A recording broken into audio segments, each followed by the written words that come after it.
Good morning and welcome to Gospel Bytes, where we take a bite of the gospel for the day. Today is Friday, December 27th. It's the feast of St. John the Apostle, John the Beloved. A reading from the Holy Gospel according to John. Glory to you, O Lord.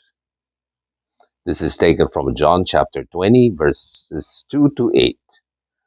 On the first day of the week, Mary Magdalene ran off to Simon Peter and the other disciple, the one Jesus loved, and told them, "The Lord has been taken from the tomb.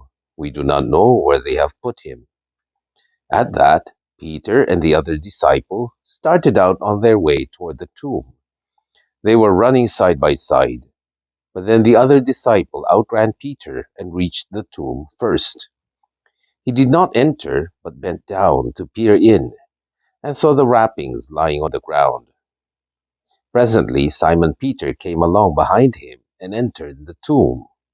He observed the wrappings on the ground and saw the piece of cloth which had covered the head, not lying with the wrappings, but rolled up in a place by itself. Then the disciples who had arrived first at the tomb went in. He saw and believed. The Gospel of the Lord. Praise to you, Lord Jesus Christ. Right, so we are celebrating the feast of John the Beloved. St. John is believed to be the writer of the Gospel of John, the three letters of St. John, and the book of Revelation or the Apocalypse. Of the three evangelists, the four evangelists, the three are called the synoptic gospels. They seem to be telling the same stories of Jesus. But when it comes to John, it's they say it goes off in many ways because the theology is so much deeper than what it's than what we see. It's like, for example, in the story of instead of the story of Christmas, he begins with the theology of the Word becoming flesh. In the beginning was the Word, and the Word was God, and the Word was with God, and the Word was God. So it was already so deep at the very beginning. Why is that? Because Saint John was with Jesus from the very beginning. He was one of the first apostles whom Jesus called, and then he was there when uh, Jesus raised the daughter of Jairus. He was at the Mount of Transfiguration. He was at the Garden of Gethsemane, and he was the only apostle at the foot of the cross. He was the one who took in Mary, who must have told John so much about Jesus, and uh, and he was also there at the tomb with Saint Peter at the day of the resurrection. So the secret to John being um, deep in his theology is that he stayed with Jesus. You know? He was there to experience the life of Jesus.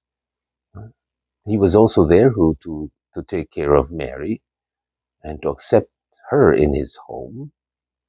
And this is the secret to knowing Jesus. And perhaps that's the reason why he was called the Beloved, because he was the one who was with Jesus most of the time. And I think for us to understand our faith, we have to spend time with Jesus.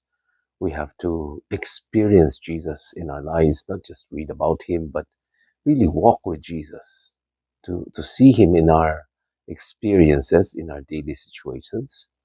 And another bonus is to accept Mary into our homes, into our hearts, because Mary knows Jesus more than anybody, and she can tell us so much about her son Jesus.